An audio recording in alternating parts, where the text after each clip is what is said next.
Hello, my friends. Amy R here with Prairie Paper and Ink. Welcome back to my face. I'm a card making space, and a couple more cards for this year's Valentine card series. They're not specifically Valentine's, as per usual, because I like to mix it up and do whatever.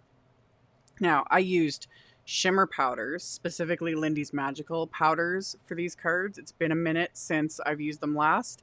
If you're not familiar with shimmer powders, I do have an entire playlist, which I will hopefully remember to link when I'm editing at the end of this video, because you can check it out. I've done many videos. I love shimmer powders. You guys know I'm a magpie. I like anything sparkly, shimmery, you know, all the glitter, all the things. So yeah, use shimmer powders, glitter cardstock, embellishments. The only thing I didn't do really is splatter, shockingly. But when you see what I did with the shimmer powders and just what they created, totally worth it. So if you keep watching, I'll show you guys how I made these cards. So I started off with the Simon Says Stamp Flower Burst Cling stamp. This is a roughly 6x6, not quite, red rubber on cling foam. So I have my Misty, and I had removed my grip mat from the Misty. And if you don't have a grip mat, but you have like the foam insert, you need to take all that out, because when you're using red rubber on cling foam, you don't want anything in your Misty, because otherwise you won't be able to stamp with it. So I've got everything out of there. I have watercolor paper, which is just my go-to Canson XL watercolor paper. And I cut a couple panels to roughly 6 inches by 6 inches. And I also pulled out the center portion of that stamp. There's a sentiment. I'm going to use that on the inside of the card, but I don't want it on what will be my card front. So I pulled that out of there, set it aside. So I have just the stamp. I have my watercolor paper. I used anti-static powder heavily on the watercolor paper. That just helps prevent the embossing powder from clinging to anything other than the stamped image. And then I inked up the stamp with clear embossing ink, and I stamped it a couple times to get all of the detail, because it's a large stamp, there's a lot of detail, and this is watercolor paper. This isn't very textured watercolor paper. There is a slightly smoother side with this. It's not a big difference, so I don't really, like, if I'm paying attention, I'll usually go with the slightly smoother side, because of, you know, stamping images, you want the detail. I'm not worried about the very outer portions of the stamp, whether or not it stamps perfectly, because I am going to trim these down to A2 size. But after I got everything stamped, I was using Hero Arts Liquid Platinum embossing powder. That's just, I haven't used that in a while. You know, you guys know my go-to is usually gold. Gold, white looks great too. But I was like, let's do something different. So let's pull out the Liquid Platinum, because yeah, haven't used it in a while, and it's such a nice color. So coated both these backgrounds with it, melted it with my heat tool till everything was smooth and shiny. Then I pulled out my flour sackcloth. This is just to keep me from getting shimmer powder and, you know, just muck everywhere. And I've shown in other videos, sometimes I'll tape these backgrounds down to a hardboard. Taping them down does help, because it keeps it from curling up, because with the amount of water I spray on these, and when they curl up, everything starts running off the sides. So I know it was going to do that. I was fine with it, but depending on the type of background you're creating, sometimes it does help to tape everything down, but I just didn't. I don't know, just cause. And then the shimmer powders, I'm using one of the collections of Lindy's Magicals, and I'll have a link to it in the description box below the video. And then my absolute favorite brush for this, I've tried many, and I don't know, well, I do know, it's just the type of bristles. This is the Picket Fence fan brush. This brush, I think they meant more for like doing splatter. I don't like it for splatter, but I love it for shimmer powders. Just the way the bristles are, they grab the powders. You can see I dip the brush into the container, pick up a little bit of the powder, and then I just gently tap it on the background. That's it. You don't need much either. If you've never worked with shimmer powders, less is more. You also kind of want to avoid like blobs of the powder, like a pile of powder. That's also why I like this brush, because I can just kind of tap it and it'll just kind of dust over the background here and there. You want to kind of avoid little mountains, you know, that only because when you spray it with water, if you have like blobs of the powder, that's where like transfer can happen. I don't seal my backgrounds, and I'll actually show at the very end of the video. I'll rub my hands, like my thumb, over my backgrounds to show that nothing is transferring, because like the more I get used to using shimmer powders like this, that's why I'm giving all these little random tips and tricks and whatnot. Like, try to avoid little piles. And if you do get them, I just run my brush through it. That's it. Like, just to kind of spread it out a bit so I don't have just like little mounds of shimmer powder. So I used all the colors. I don't always do this because you can run the risk of it just turning into a hot mess. But this is also the magic. And again, this is going to look like an absolute hot garbage of a mess. When you spray it with water, it just looks like gross, you know? Let it dry. You can heat set it if you want. It takes a while because I sprayed a ton of water over these because you want to get all the powder. So anywhere where I saw bits of powder, sprayed it with water. Let them dry. Walk away from it. And then you come back and it comes out to this. And that's all I did. I didn't muck with it. That's another, like, sometimes I do, sometimes I don't. I try to tell you guys, like, don't muck with it. I try not to. Because I let it do its own thing. So I didn't muck with these. I didn't move anything around with my brush, nothing. I let them dry, and I love that I had two of the same backgrounds done on the same, same watercolor paper, same heat embossing, same everything, same powders, same colors, same everything. But where the powders fell, where the water moved things around, etc., they look completely different.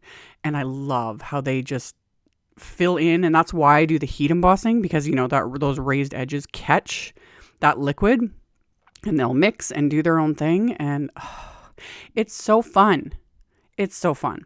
So after these were completely dry, I die cut them with one of Simon's just basic rectangle wafer dies. And it's actually the biggest one. So these are just cut down to A2 size. So 4.25 by 5.5. And then after I die cut them, I also die cut sentiments using the Fancy Love You wafer dies. And the words I die cut from some Altenew glitter cardstock. And again, I'll have a link to the collection, and because it's the gilded set, but there was one of the glitter papers in that set went really well with the liquid platinum color of the embossing powder, which I love when I can find some, things in my stash and I can get a little matchy here and there. So I die cut the words from that Fancy Love You with the glitter. And then the outlines I die cut from Simon's soft navy cardstock. And then I'm going to adhere these together with Craft Tacky Glue. And I know I'm not stacking the word die cuts. Usually, I like to put a couple layers of cardstock that are die cut to pop it up for dimension. But instead of doing that, I'm actually going to pop up the entire die cut itself with some foam squares later on, like when I finish the cards. So I just adhered the die cut words to outline with the Craft Tacky Glue. And then I've got my stamp again. It's still in my MISTI. My card bases are going to be top folding A2 white note cards. So 4.25 by 5.5. I took some, just some of my, extra Post-it tape that I literally keep it stuck to my die cut machine because I keep reusing it until it's completely used up. And the Post-it tape was just to prevent any of the image stamping past the score line. And then I lined up the inside of the card with the stamp and then folded my MISTI closed on top of it, so like upside down. I'd put some Easy C tape on the back of the card base just to tape it and hold it in place. And then I inked up the stamp with Simon's Fawn Positively Saturated ink. So just a very light neutral ink that, again, goes nicely with the liquid platinum color. That's having fun, finding things that all went together, because that's the reason I normally didn't use liquid platinum very often, because I don't have many cardstocks or like things that go with it. Whereas, gold, it's like I have gold glitter, I have matte gold cardstock, I have gold, I have everything gold, of course. But liquid platinum, not so much. But now it's like, oh, I have this ink, I have this glitter paper, and then I find an embellishment that matches. Like, my life is great. Anyway, I did the same thing with the second card base. So lined it up. Close the MISTI backwards, stamp the image with that fawn ink. Now I'm bringing that sentiment back that comes with that background stamp, lining it up on the inside of the card. And this I'm going to ink up with Simon's Galaxy ink. And because I lined up the card bases like separately, they're not stamped in the exact same spot. So I need to move that sentiment for the second card base. So I just put my little grid line transparency here. This is just so I don't have to clean the stamp. It just makes my life easier. So I can move the stamp around. I don't have to clean it. Get it lined up with the second card base. Close the lid of my MISTI. I'll ink it up with that same Galaxy ink and stamp that onto the inside of this card as well. Once this is stamped in place, I'm going to adhere the card fronts, the watercolor shimmery backgrounds. And this, I don't consider this necessarily a mistake, but I was just being picky. I adhered the one card front, wasn't really thinking, and really it doesn't matter. But again, I was just being picky. When I checked the second one, I was like, ooh, I want it in the same orientation as how I stamped, like how it's meant to be stamped. So I literally had a minute left because this glue, Craft Tacky glue, it dries permanent. It'll tear the card. I had just enough time to quickly remove the first one, flip it around and re-adhere it. Do you need to? No. Did I need to do it? No. Would anyone have really noticed? Probably not. But like I said, I was being picky and I had enough time. If I had tried to pull off the background and it was like, no, it's fused, the glue is dried, we're done, I would have just left it. But it came off, so I was able to, flip it around, re-adhere it. I stick them under my MISTI just to hold it down till the glue dries. They're adhered, everything's good. The sentiments I popped up with just some thin foam squares from Simon. So pop those onto the back of the sentiments, pop those into place. And like I said, I found matchy embellishments. I've got the Pink Fresh champagne glitter drops. They just worked.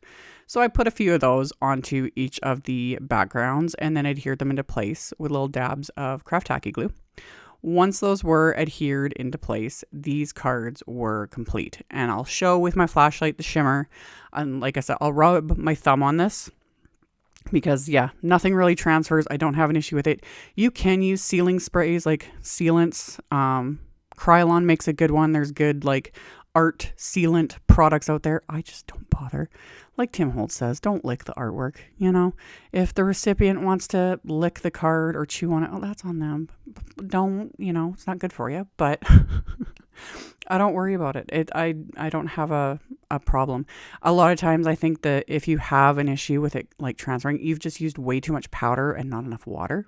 And that's why I was talking about in the beginning, try to avoid little mountains of powder. Make sure it's been activated by the water and then it's good to go.